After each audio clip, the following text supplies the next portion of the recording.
Southern California, good afternoon, and welcome to another edition of the SoCal Citation Sports Show. Today we have ourselves quite the show, as we have a lot to get to in the world of Southern California sports, such as the Lakers losing their first two games against the Minnesota Timberwolves. Can they take Game 3 tonight? And how about the Clippers doing really good against the Nuggets in their first ever playoff game at Intuit Arena? Now, can they take Game 4 against said Denver Nuggets team? And how about the LA Kings, winners of their first two games against those dreaded Edmonton Oilers? Can the Kings continue their momentum all the way to the finish line? Also, the Chargers drafted Omarion Hanson, which I think is a solid pick. I'll get to that in a little bit. But we also have a guest here, as Jeff from Tim Pads and Shenanigans will be joining me to talk a little MLS, some NWSL, and maybe a little NHL for that matter. Mainly some soccer stuff. Also, the Angels and Dodgers had some mixed results, but the Padres are doing great guns, even though they're not the best team in the MLS or MLB. But they're still doing fantastic. They're leading the MLS, and they're on pace for 20 wins. Will they be the first to cross 20 wins? We shall see. All that more here on the SoCal Supreme Sports Show. Teran Rodriguez bringing you another edition of the SoCal Supreme Sports Show here on IE Sports Radio, your direct feed for all that is sports.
IE Sports Radio fans, this show is brought to you by Planet Jerky Premium Brisket Beef Jerky. Planet Jerky is the official jerky of the 2022 California League champion Lake Elsinore Storm, Single A affiliate of the San Diego Padres. This all brisket jerky has gluten-free options, contains no MSG, no sodium nitrate, is low in sugar, and high in protein. Go to their website at planetjerky.net and follow them on Instagram at Planet Jerky. Planet Jerky, the jerky that's on a whole other planet.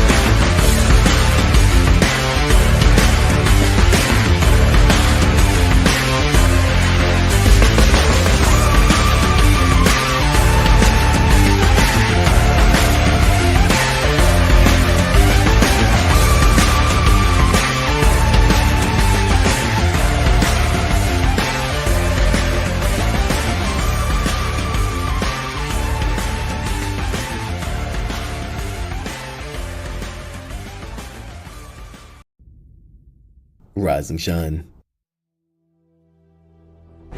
It's 4 a.m. The stars are still out. The sun is beneath the horizon, but it's time to punch in and go to work. The comfort of your warm-ups turns into the grinding out of your reps as the clinking and the clanking of the plates create a symphony of euphoria. There's no other feeling like it. Earn it, burn it, and take what's yours. IE Sports Radio has proudly partnered with Vital Apparel, a brand that not only fits great, but also promotes and donates to mental health research. Use our code IESR to get 15% off their comfortable and inspiring gym wear and help them on their amazing journey to support mental health. Go hard, take part in your iron therapy, and be strong. Because when your mental health is as strong as you are, there's no telling how far you'll go.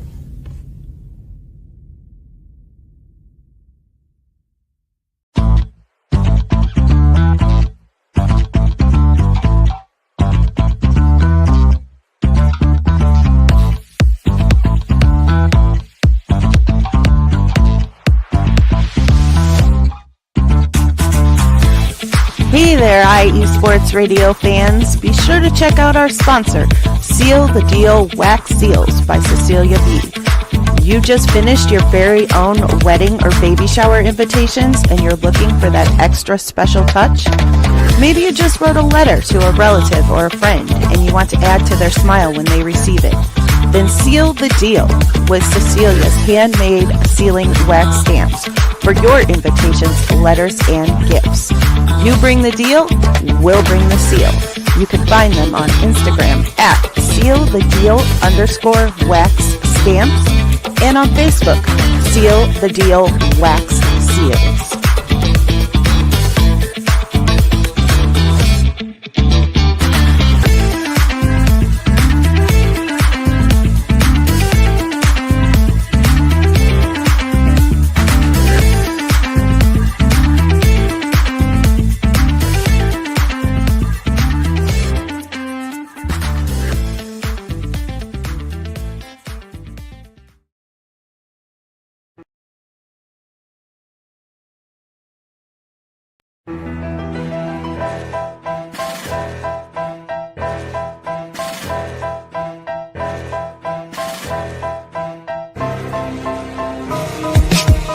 For the last 10 years, IE Sports Radio has been bringing you amazing content ranging from interviewing legendary athletes, coaches, and other authorized media personnel to building tailor-made shows dedicated to all major sports cities around the country. Make sure to follow us at IE Sports Radio on X, Instagram, Facebook, TikTok, and YouTube to keep up with the latest in sports and with all of our shows. Also, make sure to check out our daily updated website at iesportsradio.com. At iesportsradio.com, you can see our daily show schedule and check out all of our show pages with personal bios to learn a little bit more about each of our awesome hosts. In addition to our show pages, you can catch the IE Sports Radio blog, Hall of Fame, Fans of the Month page, and our merchandise shop including t-shirts, tank tops, caps, long sleeves, hoodies, and more. For now over a decade here at IE Sports Radio, we've continued to be by the fans, for the fans, and we thank you all for your support and for making IE Sports Radio your direct feed for all that is sports.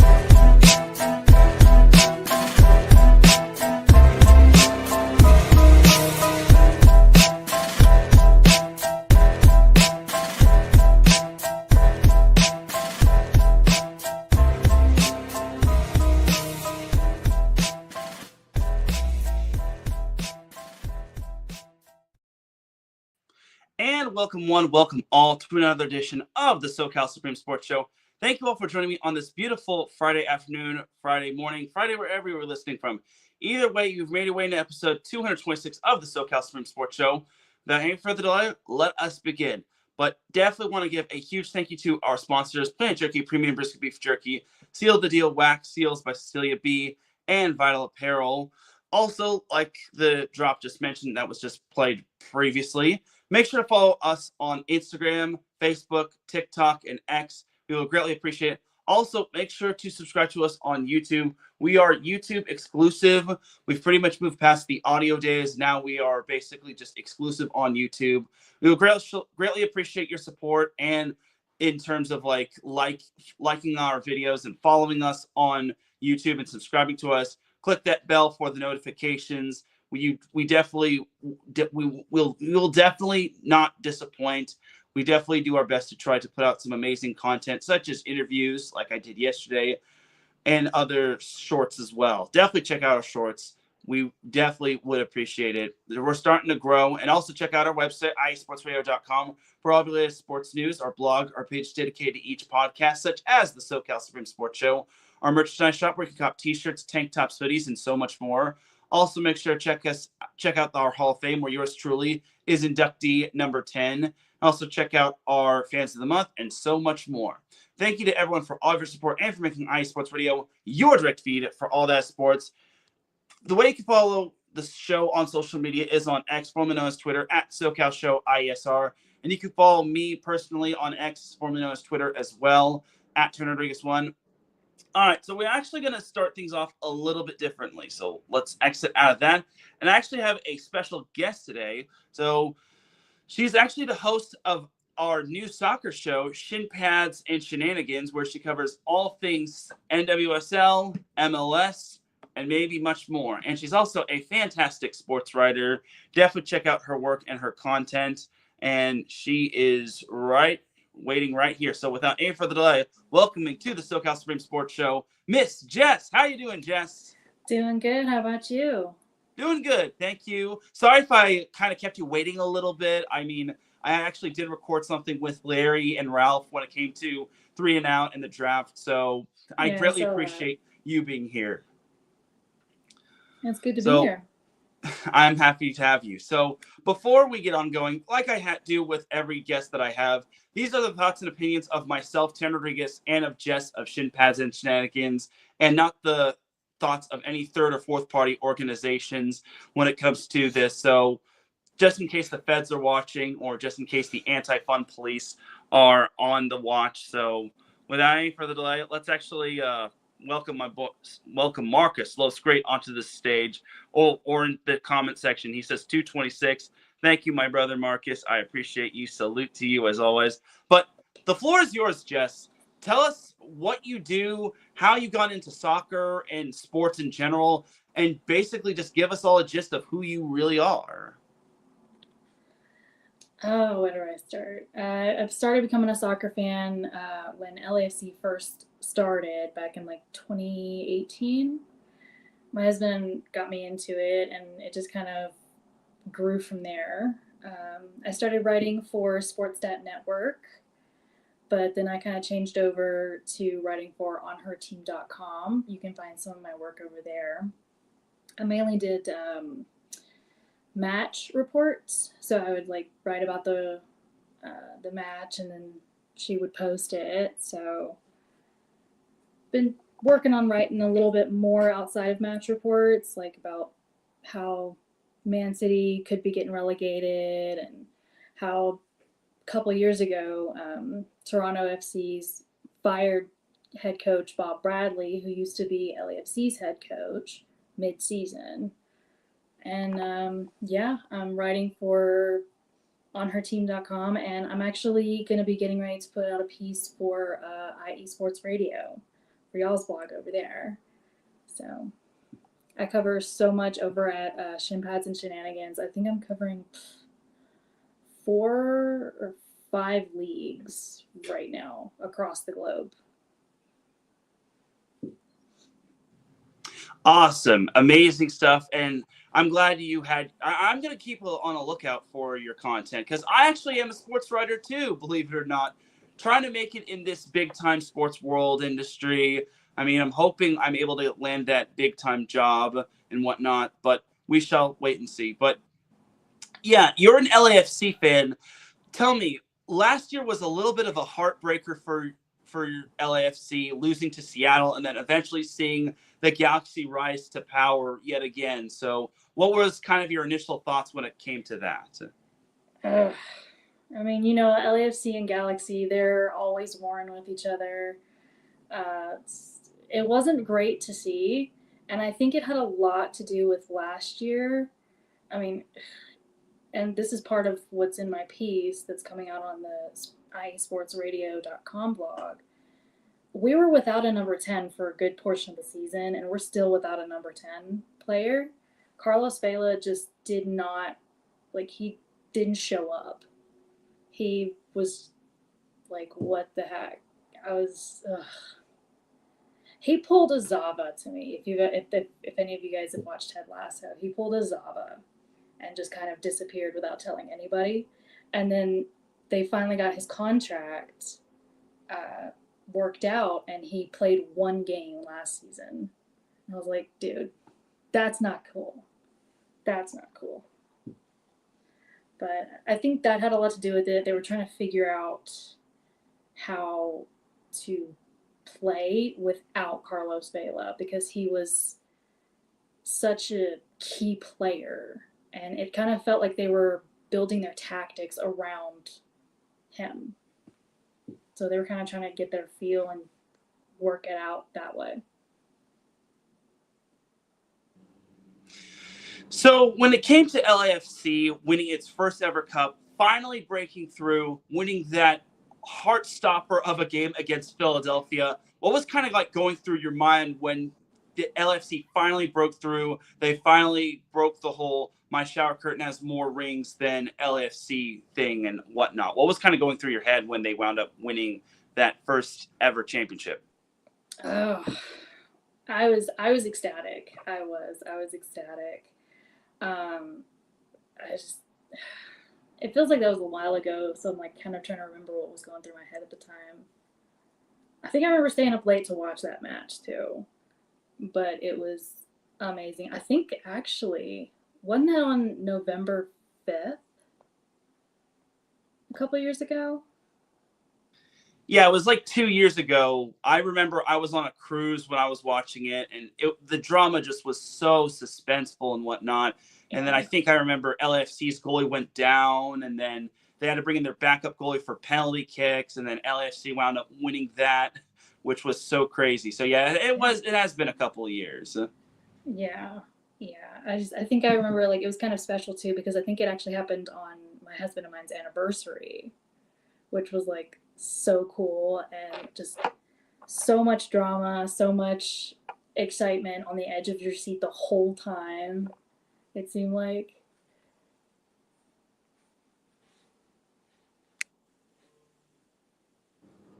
Yeah, it was a very suspenseful match. I was like, when is it going to end? Because there was a time where LAFC was winning, and then Philadelphia was winning, and then it was just back and forth.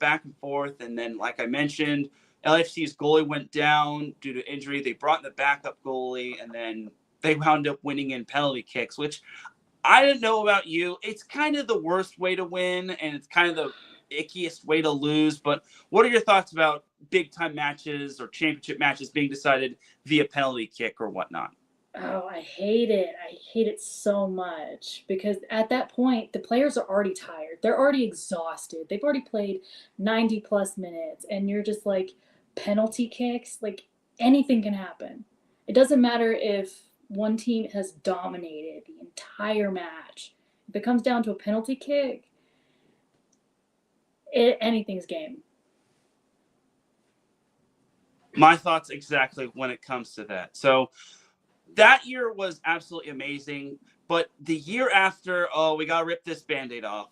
It was looking like LAFC was looking like they were going to repeat as champions again. But unfortunately, they ran into the buzzsaw from the East named Columbus Crew.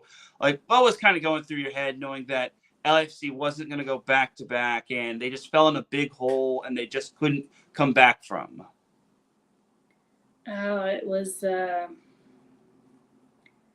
yeah, it was really disappointing because we really did think that they were going to get back-to-back championships, you know. But then Columbus, they came back, and honestly, they must have had LAFC's number because they were like all over every single one of our players. It was crazy. Yeah, it was kind of that way the past few matches after that. And then I think it was I don't remember if it was this year or later last year where LFC finally defeated Columbus Crew. It's like, well, this win kind of came a little too late, if you ask me. I think it was like in the CONCACAF, but it was tough. I mean, I wanted LAFC to go back to back, but honestly, Columbus Crew they were kind of due for a championship, in my opinion. But they played hard, and LAFC just did not have they didn't have the juice to keep up. And when you fall behind early 2-0, it just gets a little tougher and tougher. I mean, 3-0 is like really bad, but that's my worst lead ever. But 2-0, it just is so tough to come back from. But yeah. Any other thoughts about LAFC this year and how they're doing before we could start going into their last match against Portland? I think they're doing really, really well. They're finding their groove, and I think Bawonga's really coming into his own as he's put into this number 10 position. So I think they're doing really well right now. Yeah, and I totally agree. I think they're starting to find their footing. Kind of got off to a little bit of a rocky start, but looking at LAFC's little matchup against Portland, they tied 3-3. And Jess, what are your thoughts when it comes to this? Just because Portland has always kind of been that solid team. I mean, they haven't been over the top, but they've been pretty solid in the middle. I mean, Portland is getting they're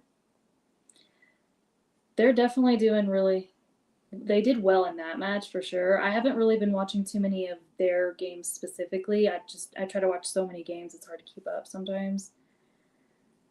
But I think they did really well that match. And yeah, a draw from an average team. I mean, technically, if you really look at it, LAFC is kind of an average team right now. They're not like super on top of the world, but they're not tanking either. So, I mean, eh. Yeah, I mean, I think on the road, getting a draw is pretty good. At least they got 1 point. And speaking, you mentioned Dennis Buwanga. He managed to kick in a penalty kick, which gave LAFC said tie. Because if it weren't for that, then maybe LAFC is having to scramble in stoppage time, which anything can happen when it comes to that. But I think it's a solid result. It's not ideal just because wins are better than ties, but then again, ties are better than losses. So I think for LAFC, they're starting to find their footing a little better. I mean, would it be more ideal for them to win? Yes, but it's still very early in the season, and I will say this though, they haven't won a MLS match since they took down Sporting KC. But again, it's still very early in the season. I think they'll be fine.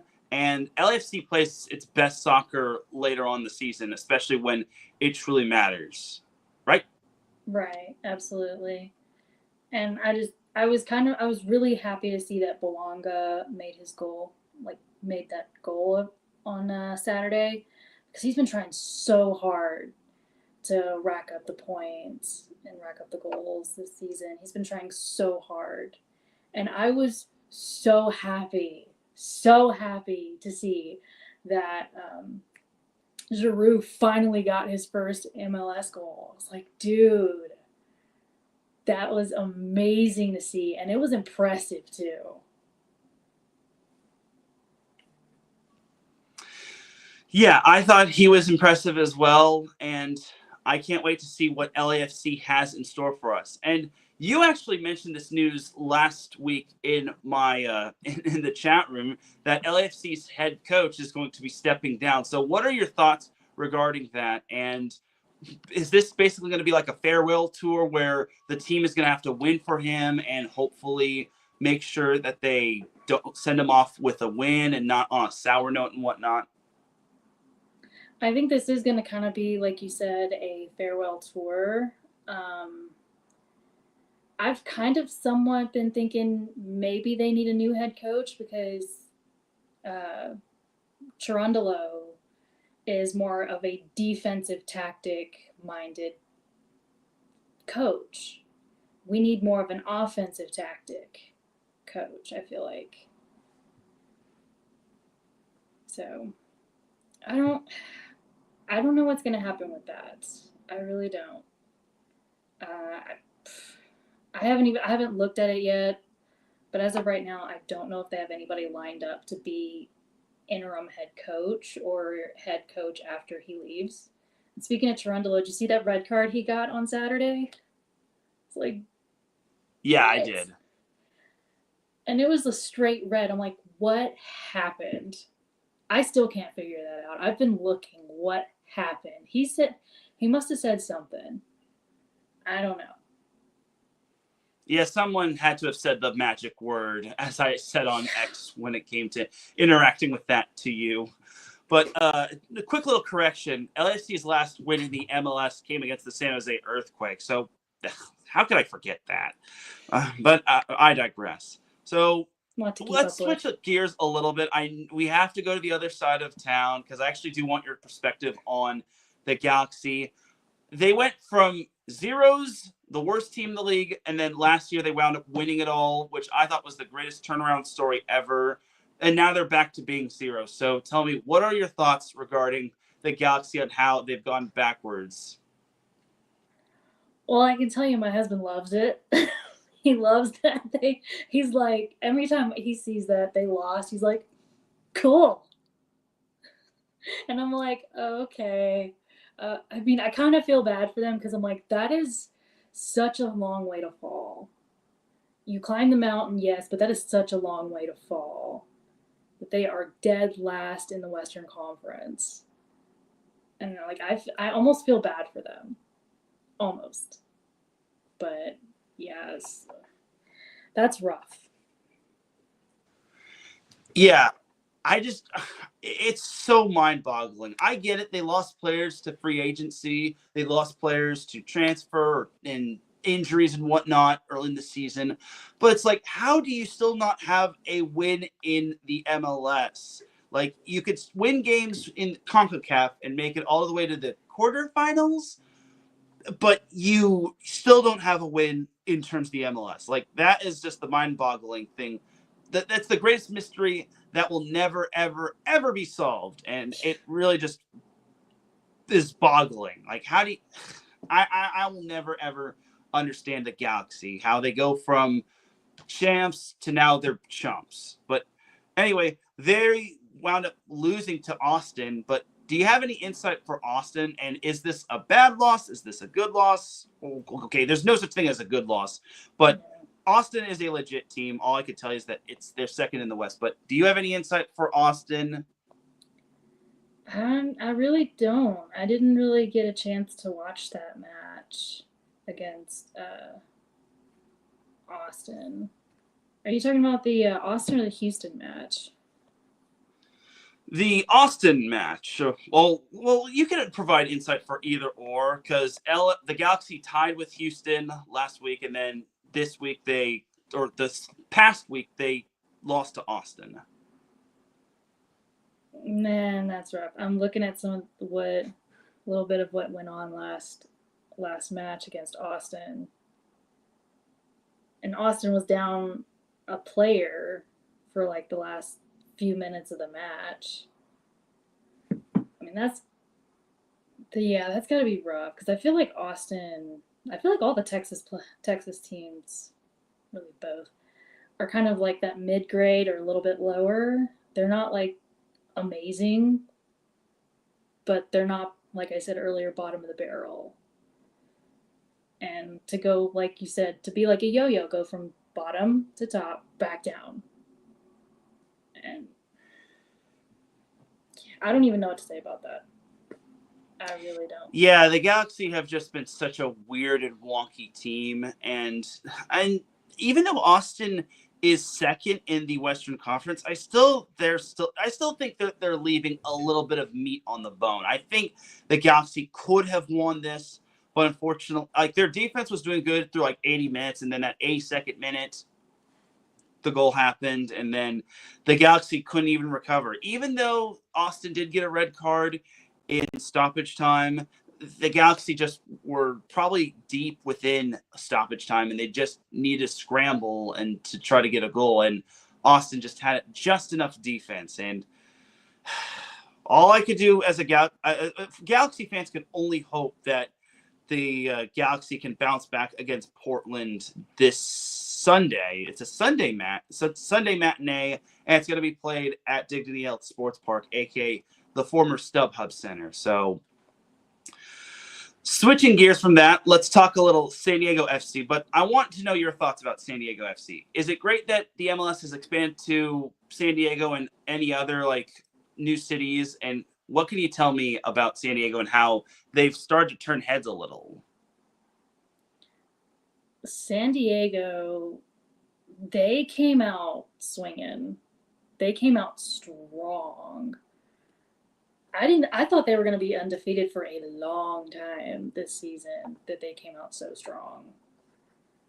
Honestly, I was kind of glad that they did lose at some point, because then there's like this little hope that LAFC could become MLS champs again this year. But yeah, I definitely feel like they did their homework on pretty much each and every team. They did their homework, and it's impressive. Not so much happy about the San Diego fans, though. They're trying to start rivalries where there are none, and they're buying jerseys just to burn them. And I'm like, That's worse than the Galaxy fan that pooped in the stadium. Yeah, a Galaxy fan pooped in the BMO Stadium in one of their first matches. But I still think burning the jerseys is worse. People are aggressive, man.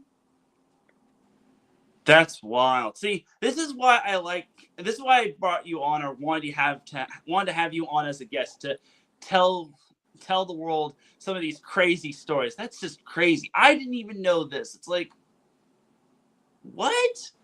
This takes the whole someone bringing a chicken into the movie theater when Minecraft movie was going on to a whole nother level. Yeah. Yeah. Yeah. But yeah, San Diego, yeah, they kind of got humbled against Charlotte. Now, Charlotte is one of the more better teams in the East. If not, they might be one of the best teams in the league. So is this surprising or not too surprising? Because San Diego did lose 3-0 to Charlotte. I mean, it's kind of surprising that they lost 3-0.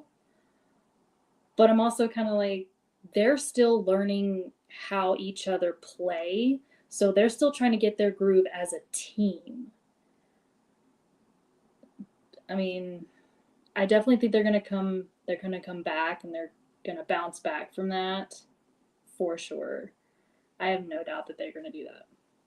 They might even be the MLS Cup champs this year.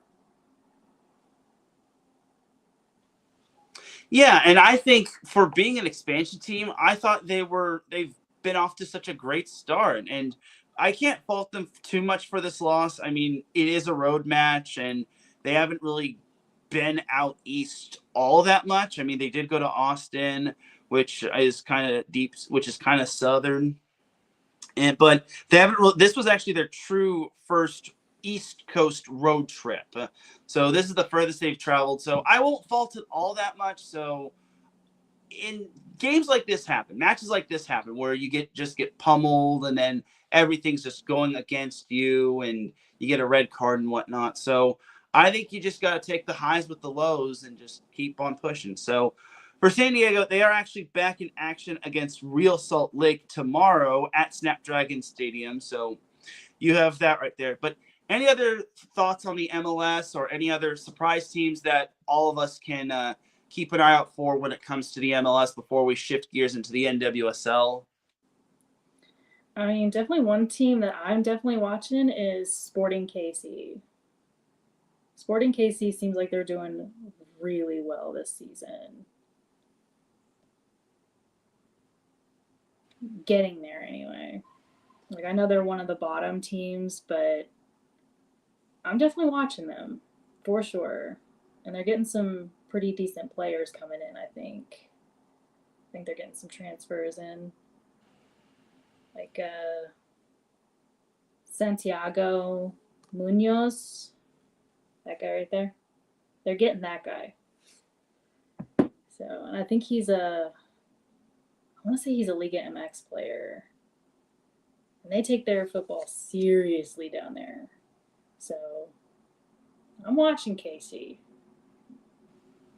Yeah, they've actually been pretty decent. They've won a few of their matches, and they started off being pretty meh, and now they've kind of worked their way up. So I think it's very good insight right there, and I didn't know that they were going to get a player like that from Liga MX. So great stuff. And now let's shift over to NWSL. So you mentioned that you're an Angel City fan. When you first found out that Angel City was coming to the NWSL, what was kind of your initial reaction? I mean, excited. I was excited to, it was kind of an excuse to get into watching the NWSL because I hadn't really done that before that. But definitely exciting to watch those matches and see how everybody's doing. Unfortunately, this result kind of happened at home, where Angel City sadly they took one on the chin just to not mince words. They lost to Gotham FC 4-0. It was a rough one, to say the least. Yeah. It felt like, even though Angel City didn't dominate possession, they still felt like they were in it until that 75th minute, when the Avalanche, or I'm sorry, not the 75th minute, the 67th minute happened, where that Avalanche just pretty much just pile drived Angel City. But what are your thoughts on this loss and this match overall? It's rough, man. It's really rough to watch when you lose it that badly. I mean, they're still in number 6 in the league, but Gotham's a good team. Gotham is kicking butt. So I kind of can't fault that part, but that was rough to watch. That's rough to watch. Yeah, and like I mentioned earlier, it's all these matches do happen, and Gotham was right behind Angel City going into this match in terms of the standing. So it's not a terrible loss, but still losing 4-0. Woof. That was rough right there. And it gets even more tougher because Angel City plays Orlando tonight in Orlando. So talk to me about that matchup and what can we hopefully expect from this, because I'm hoping Angel City pulls off the win. Got my fingers crossed, maybe my toes too. Same. I'm really hoping that LA is going to pull it off. Really hoping. I mean, I'm looking at the standings now. And LA is doing better than Orlando.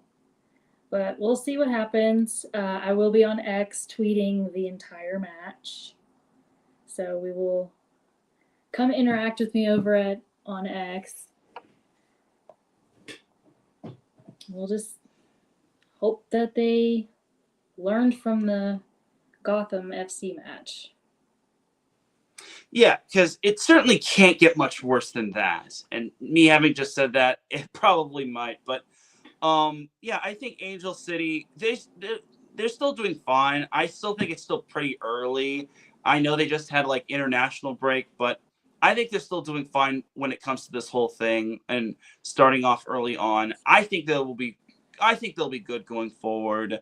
All they just need to do is get a big time win, and then they'll be back up where they hopefully belong. But going on to the other side of things, Wave FC, or San Diego Wave FC, they wound up pulling off a big win this past weekend, taking down Racing Louisville FC 4-0. So I know you're an Angel City fan, but talk to me about Wave FC and how they're like consistent, even though last year was kind of a bit of a dud year. Yeah, I actually watched that match. It was a good match. That was a fun one to watch. And of course, I'm rooting for San Diego during that match. But it was a really good match, and I hope that they can continue that trend throughout the rest of the season. Wave FC is back in action tomorrow when they hit the road to the Windy City to take on the Chicago Stars FC. Weren't they known as like the Red Stars or something, or am I thinking of another team? I don't know. They might have been. Yeah, maybe I'm thinking of like the Red Bulls, New York Red Bulls. But anyway, Chicago is one of the more down teams. They only have one win on the season. I can't imagine Wave FC losing this matchup. So do you have any thoughts when it comes to this matchup, or anything else you want to add regarding Wave FC? Well, I definitely think that they have a good chance of winning against Chicago, for sure. But who knows? You never know with these kinds of things. You never know if they're gonna like pull a new trick or something. And that's why you play the game. You don't simulate it like it's Madden or anything of that sort. All right, just a few more things to talk with you about, and then I'll let you go for the day. All right, so let's talk a little LA Kings. So I know you're a Kings fan, as you mentioned in the chat room. So what made you want to become a Kings fan, and how ecstatic are you regarding them being up to nothing? I think the Kings are I think it's amazing that they are doing so well against Edmonton Oilers. The last time I watched them play in the playoffs, Edmonton had their number. Edmonton was whooping their butts. And I am so surprised to see how well the Kings are doing against the Oilers right now. Yeah, I think it's a pretty pleasant surprise as well. Though the first game could have been a little less dramatic because the Kings were up 4 goals and then Edmonton tied it up, and then the Kings needed like a final last-minute goal to seal the win. So it could have been a little less dramatic in game 1, but the Kings did learn from their mistakes. They did take down Edmonton in a little bit more of a healthier score, 6-2, as now they lead the series 2-0. But now the series shifts to Edmonton tonight for the game 3. And if the Kings can go up 3-0, that would be ideal. But what made you want to become a Kings fan and all that? Or did it just come to you? In a way, it kind of just came to me. I actually started being a hockey fan back when my husband and I lived in Tennessee and our friend lived in Mississippi. And we would go down to Mississippi and watch a local hockey team called the River Kings. And that's how I started being a hockey fan. Got it. I see. Now, I do want to ask you about sports writing for a little bit, and then I'll let you go on with the rest of your day. So how did you get into sports writing, and did sports writing just come to you, or did you take any classes into it and make you want to become a sports writer, or how'd that happen? I've always loved writing. I used to write essays for fun when I was a kid. And I used to watch matches and write about it just for fun. And I was like, man, I wish I could get paid to write about sports. And that's kind of how I was like, let's just try this avenue. Let's just try it. See how it goes. Yeah, I kind of got into sports writing a little bit as well. I mean, I kind of got into it 7th grade, and then just for fun. And then 8th grade, I kind of took off. And then after high school, I was wondering, what am I going to do? I don't have a declared major. And then I became the sports writer for the school newspaper at my junior college. And then eventually my love and passion for sports writing kind of took off from there. And I'm still trying to get that elusive job and whatnot. But what advice could you have for aspiring sports writers, mainly for myself and for everyone else that's watching this? Well, I mean, I can't really give any professional advice because I'm not actually a paid sports writer. I kind of just do it for fun, and I'm working on getting paid for it.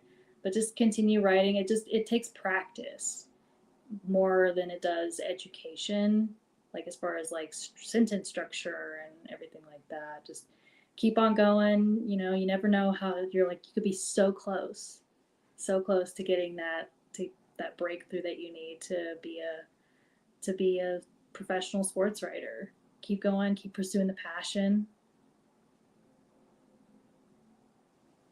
Excellent. And just keep applying. I do remember John Ireland, the voice of the Los Angeles Lakers. His advice was keep applying, keep applying, keep applying.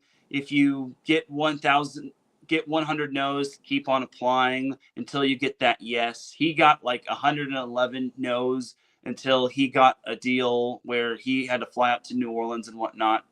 So that's another bit of advice right there. And I think you gave out some great advice, and hopefully I, as well as everyone else, can take that advice, and hopefully we can make it in the sports journalism world, even though it's tough. But anything else you want to add, or any shouts you want to give out before we take a little commercial break? Just come on over to Shin Pads and Shenanigans and see about learning what all's going on, because I'm doing NWSL, MLS. I'm going to try to do the Northern Super League, which is the new Canadian Women's League up in, Canada.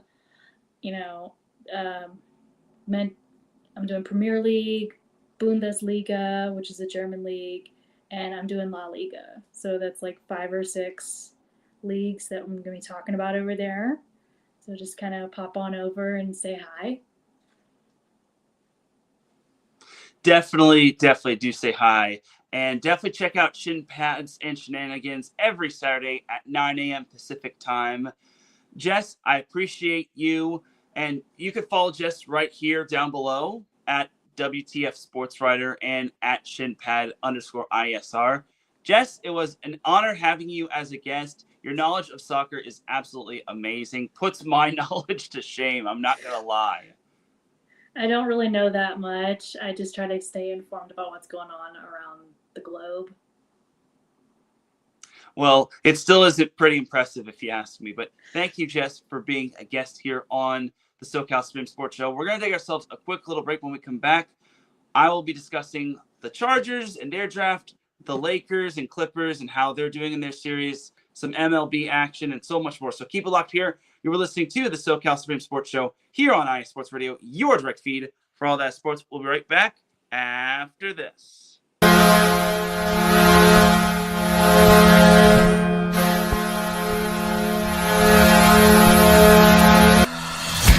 Hockey fans, I'm Adam Kernick. And I'm Zach Puplis. Together, we are the newest version of Hockey Talk on IE Sports Radio, The Neutral Zone. Zone. We love hockey, but we also know it's not everyone's first sport.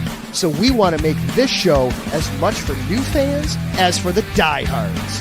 Whether you can name all the Swedes on the 08 Red Wings Stanley Cup team, or if you can't tell if Varlamov is a goalie or the latest trendy vodka, we're here to help.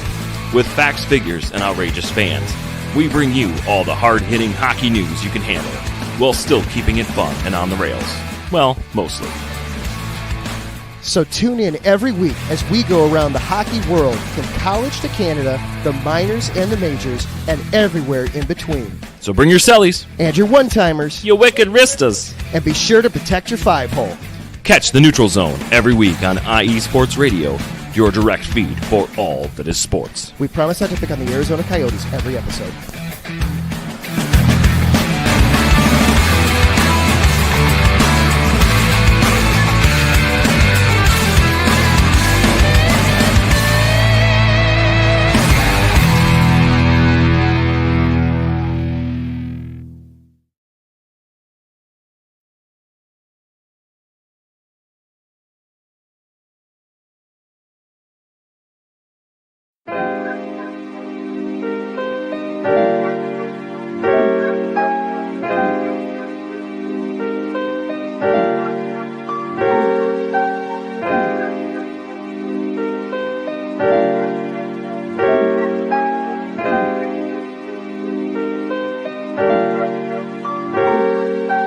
Hello, ladies and gentlemen. My name is Davidson, It's your boy, Dentarius Law. and we are the hosts of Fast Break here on IE Sports Radio, where we discuss everything in the world of basketball from prep to the pros. You guys should definitely check us out, man.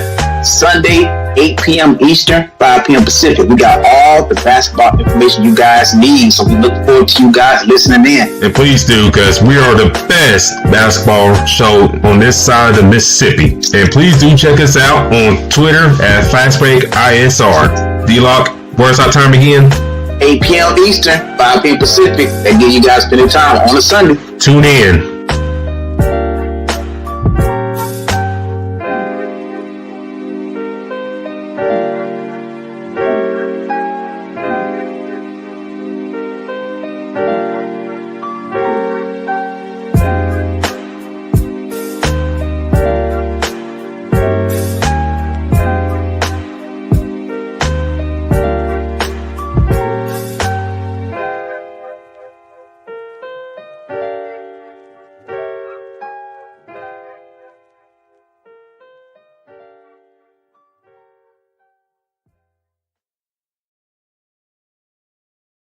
Back with segment number 2 of the SoCal Supreme Sports Show here on IE Sports Radio, your direct feed for all that sports. Thank you so much to Jess of Shen Pads and Shenanigans for being a guest on the show and talking some MLS.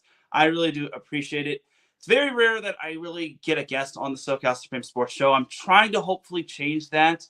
Hopefully I can for the near future. But definitely check her out every Saturday at 9 a.m. Pacific time as on Shin Pads and Shenanigans. And also check out her work as well. She does a great job and whatnot. So definitely do check out her work and check out her show, Shin Pads and Shenanigans.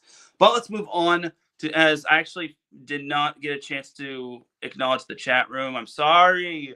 But Brian Francione, he popped in the chat room. He says, welcome. Thank you, Brian, for popping in.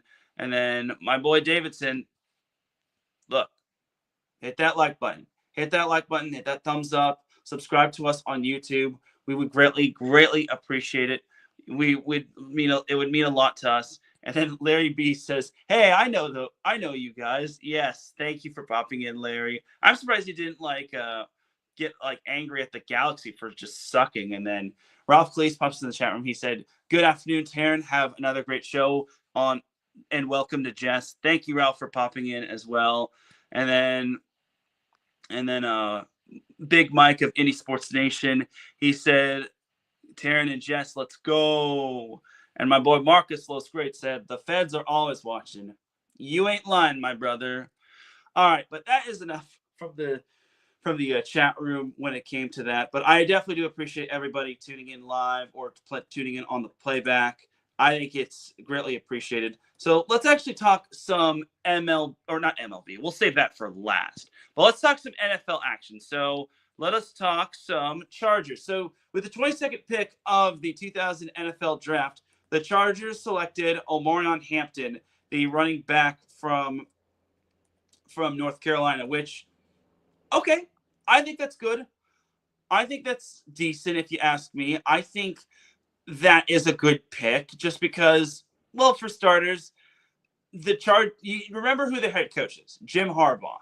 He loves to run the ball. He loves to run the ball down their throat. Remember, he had Blake Corum, and I forget the other running back's name, but Blake Corum was the leading back for Michigan back when he in his final year as head coach. So that is a big thing right there. And everyone is probably getting their boxers in a bunch saying, "Oh, well, the Chargers just drafted Najee Harris." Well, I get it, but he's only one running back. Gotta remember they lost J.K. Dobbins to free agency, and they also lost Gus Edwards to free agency. So they need another running back and get a nice little running back 1, running back 2 duo, just because that's kind of how Jim Harbaugh runs things and whatnot. So no pun intended. So look, I get it. Everyone wanted to have Matthew Golden. I would have liked Matthew Golden as well, as he actually was taken by the Green Bay Packers. Yeah, go figure, if you ask me. But I think this is a good little pick right here. Let's actually read what Omarion Hampton has, because he was projected to be a first-round pick. Let's not get things twisted here. But let's also get things right that Omarion Hampton, the Chargers could have also picked someone else. I was hoping they'd pick Cam Skattebo, but with this pick, I don't think Cam Skattebo is going to be in the cards. But pre-draft analysis. Hampton's blend of power, quickness, and speed is impressive. He runs behind his pads and bursts through narrow seams between the tackles. He runs through glances and spins off tacklers. He ranked 3rd in the country in rush yards after contact with 1,026. He's an instinctive. He's an instinctive and patient runner who explodes upfield when he gets a seam. And he ran a 4.46 40 at the combine, and he's a threat to break long runs when he gets a lane. And that's kind of what the Chargers need. They kind of need someone young and youthful. Like, I think the last time the Chargers drafted a running back in maybe the early rounds, like the first 2 rounds, I think they went with Melvin Gordon. I could be wrong about that, but post-draft analysis, at his heart, Jim Harbaugh loves running the football, like I mentioned. And even after signing Najee Harris, the Chargers add a powerful running back with home run speed. Hampton scored 30 touchdowns combined in the past 2 seasons while posting over 1,500 rushing yards. He's a downhill runner with low 4.4 speed. If you had to design a Harbaugh running back, Hampton would be the result. And while the Chargers could have addressed cornerback or pass rusher, here scouts expected Hampton to be a good look in round 1. All right, well, I'm just going to say this. Chargers will obviously draft other positions. Like, they've got some other good picks when it comes to the later rounds. I think in round 2, they have the 23rd pick in the draft, in the second round. Yeah, the 55th overall pick. So, yeah, they've got that pick right there in round 2. I'm sure they can get somebody decent. I'm hoping they go for a tight end. I think tight end, they got to address the tight end room as is. Even though they just signed Jack, I think it's Tyler Conklin or Jack Conklin. It was one of the Conklin brothers. But I think it's great that the Chargers drafted him. I think this is a good pick, and I hope that this can pan out. Now, is this – yeah, so it is a Tyler Conklin. So Tyler Conklin, Chargers signed him. And maybe that's going to address the tight end room. I don't think it's going to move the needle all that much, but I'm certain Tyler Conklin will definitely be an upgrade. Nothing against like Hayden Hurst. Hurst did a pretty good job in his first year in LA, but injuries hurt him. And then Will Dissly, obviously the same thing with injuries as well. So I think overall, Tyler Conklin will do well at the tight end position. But they got to get Fannin Jr. from Bowling Green. If they can get Fannin, I think that'd be so amazing. That'd be great right there. So round 2 is not started as of right now. The Browns are actually on the clock, which bully for them. But we're not talking about the Browns. We're talking about the Chargers. They also got the 86th overall pick in the draft in round 3. And then in the 4th round, the Chargers have the 125th pick in the draft, which I think is pretty nice if you ask me. And then for the 5th round, the Chargers have the 158th pick of the draft, which I think is nice. And then the 6th round, the Chargers have the 181st pick, which they managed to snag in a trade. They also have the 199th pick in the draft, which I think is nice, and the 209th pick, as well as the 214th pick in the 6th round. Hopefully they get someone a diamond in the rough. And then the Chargers also have the 250. They have the second to last pick in the draft. So they actually have the second Mr. Irrelevant. The Chiefs have Mr. Irrelevant, which I think is pretty nice. So best players available. I mean, I'm not going to go full in depth, but again, looking at the tight ends, Chargers would be wise to draft. Well, I guess the number 1 tight end is Elijah Arroyo. Then you've also got Mason Taylor from LSU, Terrence Ferguson of Oregon, Gunnar Helm from Texas, and then Harold Fannin Jr., who I'm really high on. So I'm hoping the Chargers can land any of those tight ends because they really need a darn good tight end. And then looking at wide receiver, everyone's saying, oh, what about wide receiver? Well, there's still plenty good ones. They've got Alec Iomanor. They got Isaiah Bond, who I think they got Brew McCoy, who's a SoCal native, played at Mater Dei, and actually started off at USC before going off to Tennessee. And then they've got Jack Beach. Yeah, I think that's his name, Jack Beach. Trey Harris, who I don't think is going to last. I think he'll probably get drafted in like the early 2nd round, maybe the 3rd round, and so on and so forth. So overall, and then cornerback, obviously the big elephant in the room is Will Johnson. But I mean, he looks enticing. If he drops to the Chargers or the Chargers trade up, get him. Get him, boss. Get him. And then, yeah, there's Will Johnson. You also got Shavon Revel Jr., Trey Amos, Ben Morrison, the cornerback from Notre Dame. And then they've got there's a Florida State cornerback, Azaria Thomas. So, I mean, they already drafted Asante Samuel Jr. They really need another one? No. And then edge rusher, there's Mike Green. If he's available, take him. And then they've got Donovan Ezeraku. Then they've got Jordan Birch. and so on and so forth. And then you got Oluwafemi Oladejo from UCLA. I think I kind of. Then you also got Josiah Stewart as well as an edge rusher. So some other possibilities for the Chargers. I mean, they said why they could have just addressed edge rusher or cornerback, but there's still plenty of draft left, and I don't think they're ultimately desperate right away for those positions, but we shall see. All right, but that's that for the Chargers' point of view. So now let's jump to the Rams, but the Rams didn't have a first-round pick. Why?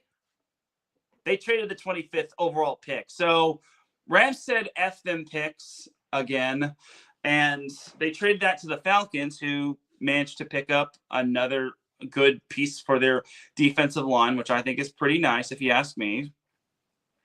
So the Rams traded that 25th pick and their third-round pick to the Falcons for the Falcons' second-round pick, which is the 46th overall pick. And then the Rams also got the 242nd pick in the 7th round. So low quality, but still pretty decent. And then the Rams also got the Falcons to that first-round pick for next year, which I think is pretty good if you ask me. Barring the Falcons are not an explosive team. Like, I'm really hoping the Falcons just somehow take a step backward from last year. I mean, they finished second in the NFC South, so most likely we'll be seeing them playing a very tough schedule, but we shall see. But as for the Rams, they won't be picking until probably said 46th pick in the draft. Yeah, that is their next pick, the 46th pick. And then do they have any other picks in the second round? No, they don't. But it is what it is, and I can't complain all that much. So yeah, that's their only second round pick, just because they probably trade all those other second round picks as well, but I digress. And then the Rams have the 90th pick of the NFL draft, which I think is pretty nice. That's not too bad. 90th pick, which I think can be pretty good. And then for the 4th round, the Rams have... Do they have any 4th rounders? They have the 127th overall pick, which I think is pretty good. Which I think is also good. Then the 5th round, the Rams have... Where's the Rams? They don't have a 4th round pick or a 5th round pick. They don't have a 5th round pick, which is a bummer. Then looking at the 6th, I think the Rams have like a bunch of 6th round picks. Not as many as like the Chargers. They got the 190th pick in the 6th round. They have the 195th pick in the 6th round. They've got the 201st pick in the 6th round. They've got the 202nd pick in the 6th round. So they have just as many 6th round picks as the Chargers do. So I'm going to be eyeballing that. And then for the 7th round, like I mentioned, they've got the 242nd pick from the Falcons. And that's it. That's all of the Rams' overall picks, which I think is pretty cool if you ask me. But for the Rams, in terms of like best available, they got to go offensive line. I mean, maybe corner would be significant as well, but honestly, and I just think that having some offensive line help would be pretty solid if you ask me. So the best place kickers surprisingly are Andreas Borregales, Ryan Fitzgerald, Tyler Loop, and Ben Sauls, which I guess that's pretty okay if you ask me. I mean, I'm still wondering, should the Rams bring back Matt Gay? That's still my big overall question. And then looking at offensive tackles, you've got Ariante Ursary, and you've got Charles Grant, Cameron Williams, and then Ozzie Trapillo, and then offensive guards. And then guards, you've got Jonah Savalinea, and you got Tate Ratledge, Marcus Embo, and then Miles Frazier. And then closing off the offensive lineman, you got Jared Wilson, who's solid, Seth McLaughlin, Jake Majors, Jonah Monham out of USC. And then you got Drew Kendall as well. So those are some offensive linemen that the Rams could possibly take. I can't imagine who else they would maybe take. I mean, maybe a linebacker, but they got Carson Schweissinger, who's the best linebacker available. He hails from UCLA. I think that'd be pretty nice to have. So we'll have to wait and see when it comes to the Rams, but we're not going to wait until the 46th pick, because the second round hasn't even started. Like I said, the second round hasn't even started yet. But that's that for the NFL portion of the show. Jumping to some basketball. So let's talk a little bit about some Lakers. So the Lakers have split their first two games against the Minnesota Timberwolves. The first game was a complete atrocity. It was a blowout. It was 117-95 loss to the T-Wolves, and everyone was losing their minds. But I will also just say, we got to slow our roll when it comes to game one. Everyone that keeps saying, look at this game one loss to the Lakers, they're doomed. Let's all slow our roll here. Remember, the Lakers lost game one to the Timberwolves back in the 2020, or not the Timberwolves, the Portland Trailblazers back in the 2020 playoffs, and they wound up winning that series in 5, and then they also beat the Rockets in 5, which eventually led to the disbanding of CP3 and James Harden and all those other guys, which now the Rockets are back into the postseason, but I digress. But the Lakers did bounce back following that loss. They wound up winning 94-85. Unlike the previous game, the Lakers actually led big time. They led by as many as 22. But then the Timberwolves, being the very good team that they are, they nibbled that lead all the way down to single digits. But they couldn't get any closer than 9, as the Lakers just kept finding the answer, even though the Lakers were doing all their darndest to try to give up that game. So game 3 is tonight in Minnesota at 6:30 p.m. Pacific time. I am hoping the Lakers bring their A game, because I like for them to get at least a split when it comes to this road trip. If they go into LA down 3-1, that could be a little troublesome if you ask me, but we shall see when it comes to the Lakers. I really don't want them to lose in the first round to Minnesota. That would just be so disastrous. But jumping over to the Clippers, enough about the Lakers. Let's talk some Clippers. So this has kind of been the most cinematic series of the first round. Everyone is expecting this series to go 5. First game, the Clippers lost a nail biter in overtime to Denver, 112-110. That was just pain in a nutshell, and that was really tough for the Clippers.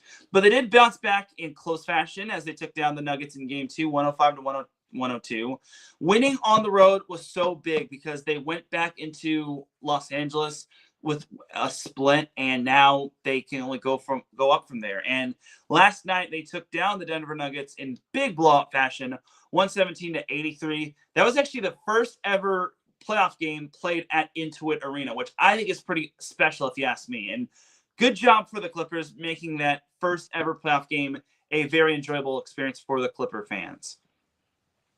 But tomorrow is game 4. I keep forgetting that the Timberwolves and the Timberwolves Lakers series is a little bit more different than the Clippers Nuggets series. But game 4 is tomorrow at 3 p.m. Pacific time. It's going to be a pretty fun series if you ask me, and I would not be surprised if this one went 7, just because the Clippers are playing good basketball. They continue to play good basketball. I think that game 1 loss was just basically just luck of the draw and whatnot, and that the Clippers just made one too many mistakes against the Nuggets, and you just can't do that. So that's basically my perspective on the NBA, and I can't wait to see what the Clippers can do on Saturday. I'll hopefully be able to see that game before I have to head to work and work a scoreboard for a volleyball match, but I digress.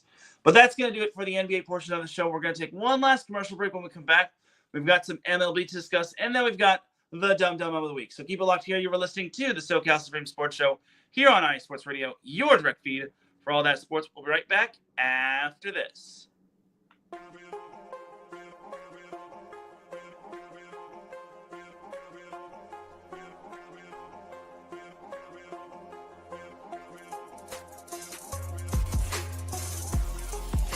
Hello, ladies and sinners. Hello, sports fans around the world.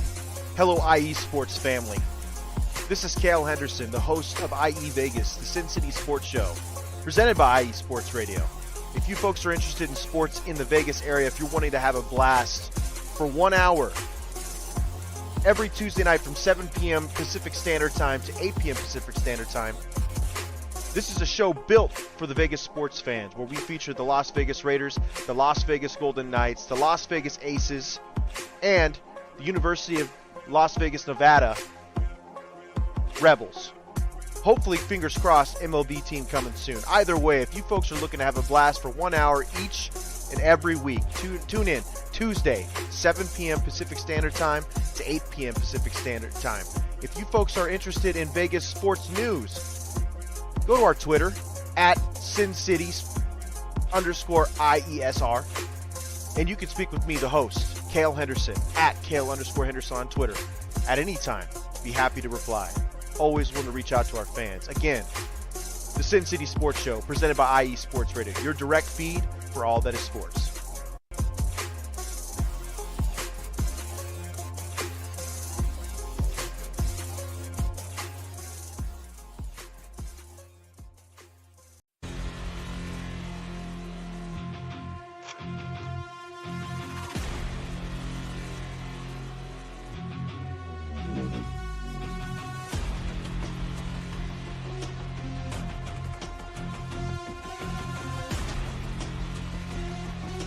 What's up, Pittsburgh?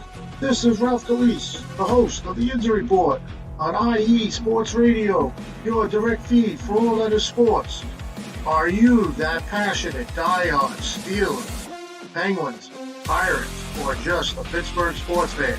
Then please join me on the Injury Report every Tuesday on IE Sports Radio, the direct feed for all that is sports, and I will update you on all that's black and gold. Have you telling your Pittsburgh fans and friends what's up with Pittsburgh sports. Tune in Tuesday with me, Ralph Calise, the Injury Report on IE Sports Radio, your direct feed for all that is sports. Let's go!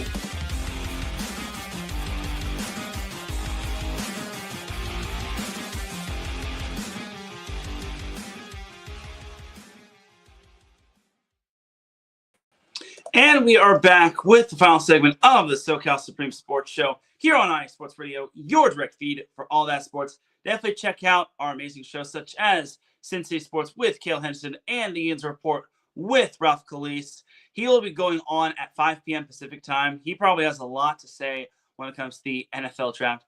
But let's talk some MLB. So quite a bit of mixed results when it comes to the Angels and Dodgers. Padres are looking pretty solid as they're actually leading the NL West, but looking at the Angels, they actually won 2 out of 3 against the the San Francisco Giants. And thank goodness they wound up winning that, just because it would have been frustrating to see the Angels lose to the Giants or lose the series to the Giants. Their rubber match against the Giants actually saw them make a nice little comeback. It reminded me of the good old days of the Angels. It reminded me of the happy times when the Angels were lovable and likable, and they were the Anaheim Angels and not this whole Los Angeles Angels of Anaheim garbage. But anyway, the Sunday matchup against the Giants, the Angels managed to make a nice little comeback. They were down 4-2, but then they managed to get a bases clearing double from Joe Adell, as eventually the Angels wound up winning 5-4, which I thought was pretty amazing. It was actually 4-1. So it's 4-1, but then that bases clearing double was absolutely clutch by Joe Adell.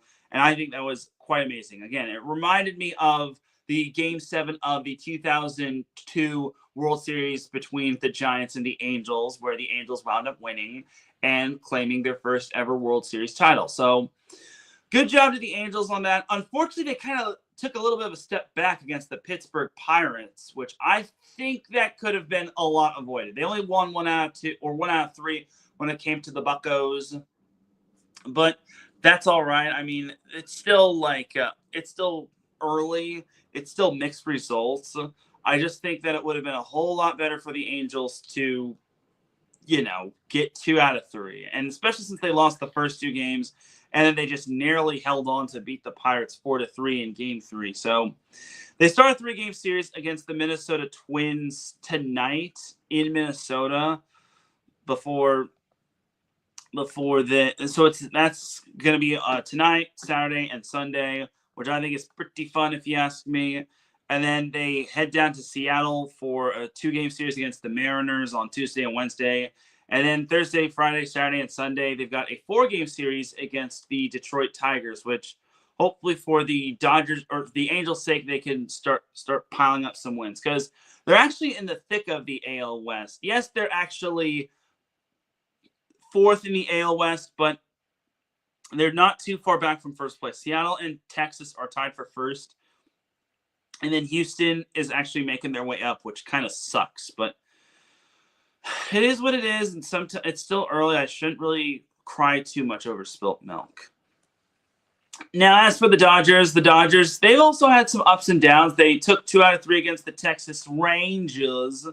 So good job, especially on the road. So I think that the Dodgers were going to take 2 games. I thought that it was going to be a little bit more tighter. I mean, the games were tight. They won 3-0 in the first game, lost 4-3 in the second game, and then nearly won 1-0, which the old saying goes, close victories and small victories are victories quite the same.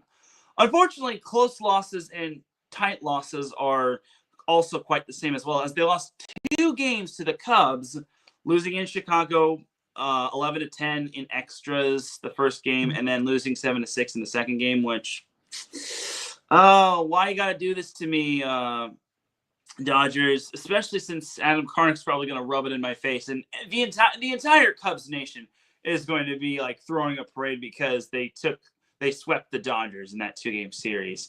Yeah, I still am frustrated about it, but whatever. So the boys in blue are back in action tonight when they host the Pittsburgh Pirates, which they go from one SoCal team to another. So they get the second half of the SoCal teams, which I think is pretty nice if you ask me. So that's Friday through Sunday. And then Monday, Tuesday, Wednesday, they are home against the Miami Marlins. And then Friday through Sunday, they have a 3-game series against the Atlanta Braves, which next Sunday they will be on ESPN for Sunday Night Baseball, which I think is pretty nice if you ask me. So Dodgers do have a manageable schedule. They got the Pirates, which are in a little bit of disarray. Then you've got the Marlins, which heaven knows how they're doing. And then the Braves, they kind of struggled out the gate. So hopefully for the Dodgers' sake, we can see some W's and not any more L's. So let's go Dodgers. And then we got the Padres. All right, the Padres are actually the first place team in the NLS. Go figure when it comes to that. Even though they dropped 2 out of 3 to the Astros, and they also lost 2 out of 3 to the Tigers. So despite their struggles, they're actually in first place by a half a game over those San Francisco Giants, and then they're leading the Dodgers by a full game, which I think is pretty good as well. So I can't really say too much about the Padres. I expect them to be this good. I will say this, though. They're kind of making me look bad, though, because I predicted them to be the first team to cross 20 wins. Well, they're at 17, which is nice, but you know who else is close to 20 wins? The New York Mets, who have been playing some really good baseball as of late. But hopefully the Padres can turn it around. Well, not turn around, just keep up their momentum, because the Padres are back in action tonight when they host the Tampa Bay Rays. And then after the series against the Rays, they're home against the Giants on Tuesday and Wednesday. All right, that's the series they got to win. I don't care what it takes, win that series. And then next Friday through Sunday, the Padres are in Pittsburgh. So go figure when it comes to that. A lot of the SoCal teams are facing the Pirates, the Buccos. So I can't wait to see what the Padres have in store for me. I mean, they should get the most out of this whole 5-game homestand, especially after being on the road for 6 straight games. So I think it should be fun times, and hopefully they got the most out of that day off yesterday, because I think they're still doing great, and everyone is shocked that they're doing so well. It's like, not me. I knew the Padres would be pretty good, but what do I know? I'm a SoCal guy. I'm biased. But that'll do it for the MLB portion of the show. All right, let's go over the Dum Dum of the Week. So Dum Dum of the Week is an award I like to give out to. So no one is safe from this award. Anyone can get this Dum Dum of the Week award. And I will start off the Dum Dum of the Week with this Dum Dum of the Week. Well, remember when I had my brother on and I told him that Nico Harrison trading Luka Doncic was going to have him on Dum Dum of the Week? Well, he actually interjected and said, well, this could work out for the Mavericks. Well, fortunately for the Mavericks, they did make the play-in, but unfortunately for them, they didn't make it out of the play-in. Yep, the Dallas Mavericks lost to the Memphis Grizzlies, and now the Lakers have the worst point differential of all of the NBA teams in the Western Conference. But for the Mavericks, Nico Harrison, I hope you're happy trading Luka Doncic to the Lakers because you're not going anywhere in terms of the playoffs. I know your team suffered from injuries and whatnot, but dang, Nico Harrison, how does it feel knowing that you aren't in the playoffs and the Lakers are in the playoffs and they wound up winning their division?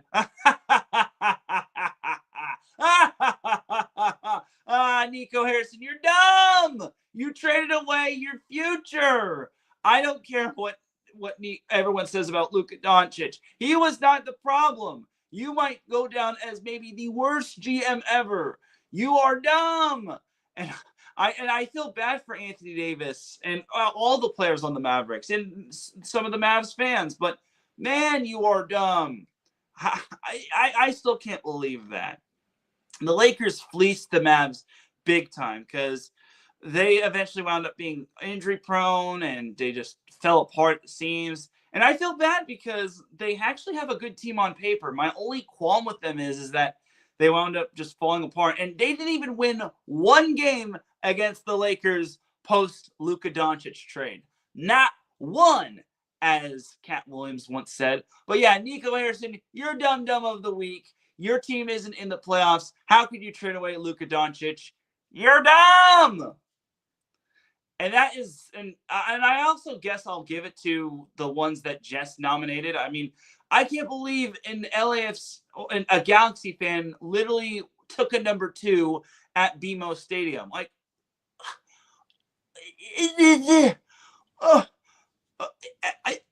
I'm confused. Like, why?